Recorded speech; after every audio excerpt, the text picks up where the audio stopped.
جو لوگ اللہ پر ایمان لائیں، کہیں کہ ہمارا رب اللہ ہے، پھر اس پر جم جائیں، ان پر فرشتوں کا نزول ہوتا ہے، نہ کوئی غم کرو نہ خوف، خوشیاں مناؤ جنت کی جس کا تم سے وعدہ کیا گیا تھا۔ اللہ کی ربوبیت پر اطمینان جب انسان کو ہو جاتا، میرا رب اللہ ہے، ربی اللہ، انسان کے لیے نہ کوئی کھٹکا، نہ کوئی خطرہ، نہ کوئی خوف، نہ کوئی حزن۔ جو کچھ ہو رہا ہے کس کے اذن سے ہو رہا ہے؟ اللہ کے اذن سے۔ اللہ کے اذن کے بغیر پتہ تک نہیں ہلتا۔ یہ کوئی اندھا بہرا مادہ نہیں ہے جس سے مجھے کوئی خوف ہو۔ اندھا بھینسا چلا آ رہا ہو اس سے تو ڈرنے کا ہر انسان کو ڈرنا چاہیے، نہ معلوم کس کو ٹکر مار دے، لیکن نہیں، اس کائنات کو چلانے والا ایک سمیع و بصیر خدا ہے، وہ جو میرا دوست ہے، میرا ولی ہے۔ اللہ ولی الذین آمنوا یخرجہم من الظلمات الی النور۔ اللہ اہل ایمان کا ولی ہے، ساتھی ہے، پشت پناہ ہے، مددگار ہے، حمایتی ہے۔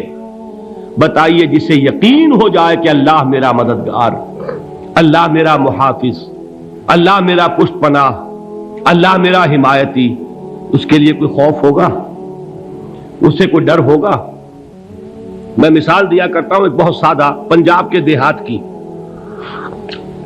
تو بڑا چودھری ہے اور کوئی غریب کسان ہے، اس غریب کسان کے جانوروں کو ہر وقت اندیشہ ہوگا چوری کا، کوئی میری بھینس کھول کر نہ لے جائے، کوئی میرا بیل کھول کر نہ لے جائے۔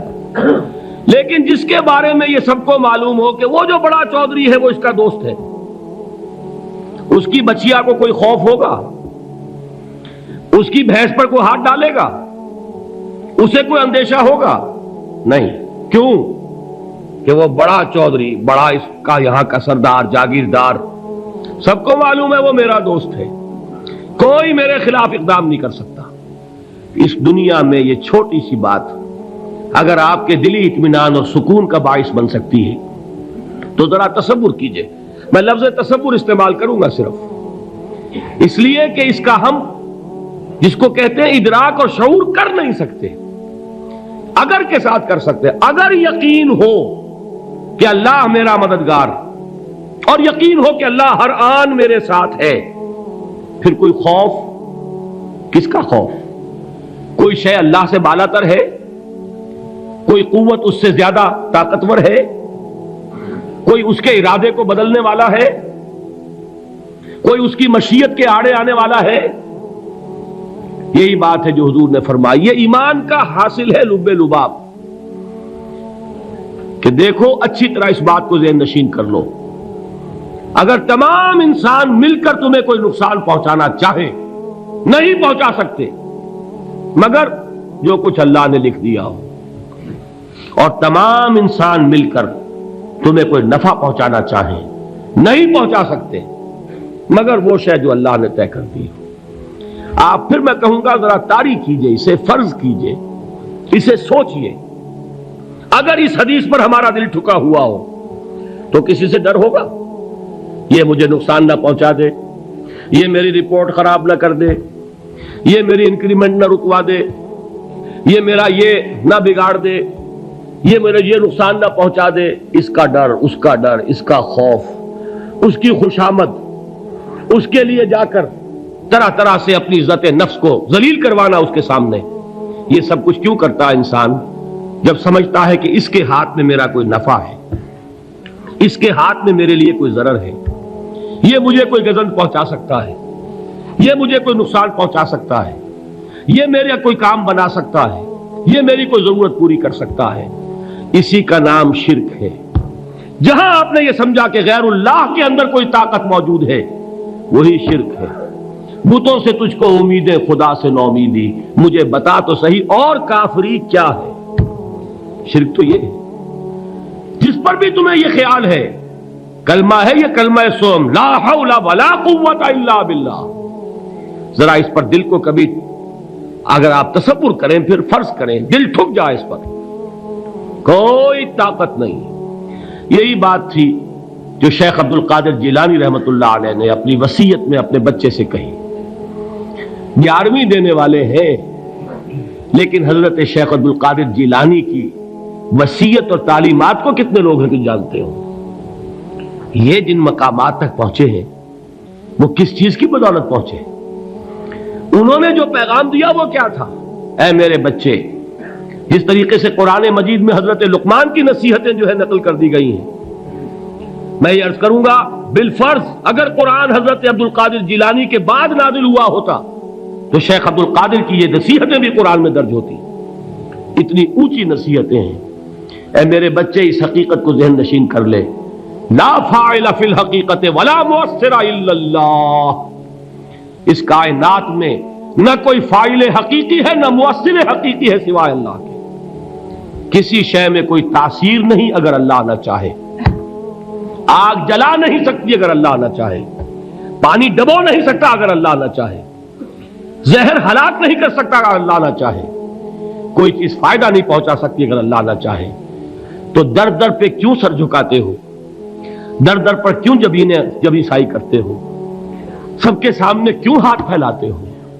ایک اللہ سے مانگو، ایک اللہ کے سامنے زبین پر اپنی جبین رکھو. لا فاعل فی الحقیقت ولا مؤثر الا اللہ. نظر آتا ہے ہمیں کہ پانی پیاس بجھا دیتا ہے. پیاس بجھانے کی صلاحیت پانی میں نہیں ہے، اللہ کے اذن سے. کھانا بھوک مٹا دیتا ہے، بھوک مٹانے کی صلاحیت کھانے میں نہیں ہے، اذن رب میں ہے. دیکھیے یہی یقین تھا. حضرت موسیٰ علیہ السلام کا واقعہ یاد کیجئے. سامنے سمندر آ گیا ہے، قوم دیکھتی ہے پیچھے کہ گرد و غبار کا طوفان ہے. معلوم ہوا کہ فرعون اپنے لشکر سمیت آ گیا ہے. لشکر جب چلتا تھا تیز رفتاری کے ساتھ تو گرد و غبار کا جو طوفان اٹھتا تھا اس کا تصور کیجیے. اور لمحہ بلمحہ وہ قریب آ رہا ہے. پوری قوم نے کیا کہا؟ اے موسیٰ انا لمدرکون، اے موسیٰ ہم کو پکڑے گئے. قرآن مجید نے تو یہاں وہ باتیں نہیں لکھی ہیں، لیکن تورات میں یہ درج ہے کہ بنی اسرائیل جھگڑنے لگے، دست و گریبان ہو گئے موسیٰ کے ساتھ. موسیٰ ہمیں یہاں مروایا لا کر، اس سے تو ہم ہی بہتر تھے. وہاں کھانے کو ملتا تھا، زندگی تو تھی، بیگار ہم کر رہے تھے، موت تو نہیں تھی. اب جو کچھ ہوگا اس کا تصور کرو، جس طریقے سے ہمارے ٹکڑے اڑائے جائیں گے. تو لڑ رہے ہیں حضرت موسیٰ علیہ السلام سے. یہ تورات کی تفصیل ہے. قرآن میں صرف اتنا آیا ہے، پریشان ہو کر انہوں نے کہا انا لمدرکون، موسیٰ ہم تو پکڑے گئے. اس وقت موسیٰ کا جواب کیا ہے؟ کلا ان معی ربی سیہدین. نہیں، میرے ساتھ میرا رب ہے، وہ راستہ دے گا. بتائیے کہاں راستہ نظر آ رہا ہے؟ یہ ہے ایمان بالغیب. راستہ نظر نہ آئے تب اللہ پر یقین ایمان ہے. جیب میں پیسے ہوں اور تب دل کو اطمینان ہے تو ایمان کس پر ہوا؟ پیسے پر، اللہ پر نہیں. جب وسائل و ذرائع نہ ہو اور پھر یقین ہو کہ اللہ مسبب الاسباب ہے، وہ اسباب کا پابند نہیں ہے، وہ اسباب کا محتاج نہیں ہے، اسباب اس کے محتاج ہے. اگر یہ یقین ہے تو اللہ پر ایمان ہے. یہ نہیں ہے تو تمہارا ایمان اسباب پر ہے، وسائل پر ہے، ذرائع پر ہے، مادیات پر ہے، اللہ پر نہیں. اس وقت کہاں راستہ تھا؟ کوئی راستہ تھا؟ سمندر ہے اور ادھر سے لشکر آ گیا ہے. کلا ان معی ربی سیہدین. اب دیکھیے ایمان کہہ دینا آسان ہے، ہوا معکم اینما کنتم، جہاں کہیں بھی تم ہوتے ہو اللہ تمہارے ساتھ ہوتا ہے. لیکن اس کا یقین قائم ہو جائے تو زمین و آسمان کا فرق واقع ہو جائے. یہی بات ہوئی حضور کے ساتھ. غار ہے، چھپے ہوئے ہیں محمد الرسول اللہ اور آپ کے وہ یار غار ابو بکر صدیق رضی اللہ تعالی عنہ. اقبال نے حضرت ابو بکر کی شان میں چند اشعار کہے صرف، لیکن واقعہ یہ ہے کہ بھاری بھاری نظموں پر اور قصیدوں پر بھاری ہے. طویل ترین نظمیں اور قصیدے ہوں ان پر بھاری ہے. ہمت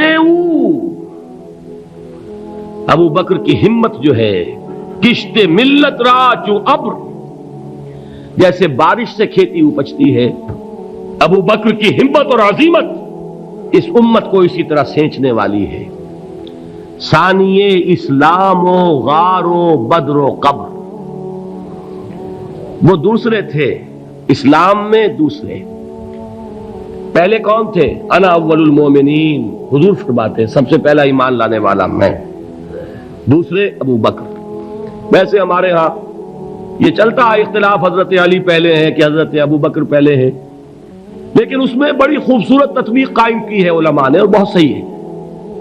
چار کے بارے میں فیصلہ ہی مت کرو کہ کون پہلے ہے، ان کی ایک عجیب تقسیم کر دی ہے۔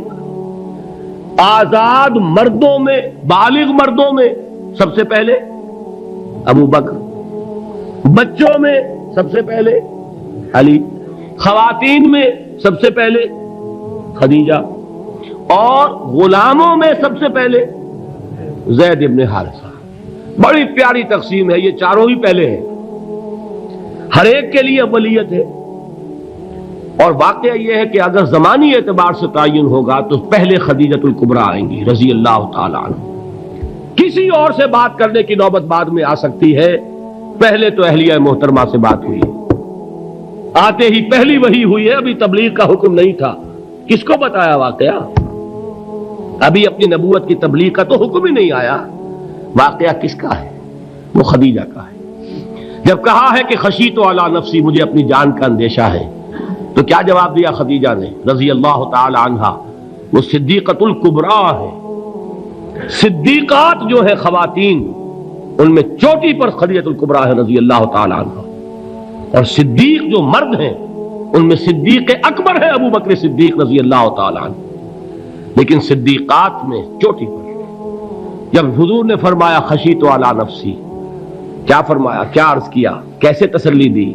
نہیں نہیں، اللہ آپ کو ضائع نہیں کرے گا، آپ غریبوں کے ہمدرد ہیں، آپ مساکین کے تکالیف رفع کرنے والے ہیں، آپ بیواؤں کی سرپرستی کرتے ہیں، آپ مسافروں کی خدمت کرتے ہیں، اللہ آپ کو ضائع نہیں کرے گا۔ یہ یقین ہے اس خاتون کے اندر۔ خیر وہ ایک علیحدہ بات ہو جائے گی۔ میرے دل پر حضرت خدیجہ رضی اللہ تعالی عنہ کی شخصیت کا بڑا گہرا نقش ہے، جو وہ کوئی اور ہی وقت اور موقع ہوا تو بیان ہوگا۔ بہرحال اقبال نے ایک مصرے میں جو چار اولیتیں جمع کر دی ہیں، ہمت او کشت امت را چو ابر، ثانی اسلام و غار و بدر و قبر۔ اسلام میں حضور کے بعد پہلے کون؟ ابو بکر۔ غار میں حضور کے ساتھ کون؟ ابو بکر۔ بدر کی رات اللہ کا رسول سر بسجود، وہ جھاڑ، وہ گھاس پھوس کی جو جھوپڑی بنائی گئی تھی، اور وہاں تلوار ننگی لے کر پہرا دینے والا کون؟ ابو بکر۔ اور اس حجرہ عائشہ میں محمد کے بعد سب سے پہلے دفن ہونے والا کون؟ ابو بکر رضی اللہ تعالی عنہ صلی اللہ علیہ وسلم۔ وہ جو معاملہ میں سنا رہا تھا غار ثور کا، حضرت ابو بکر بھی حضور کے خیال سے لرز گئے ہیں۔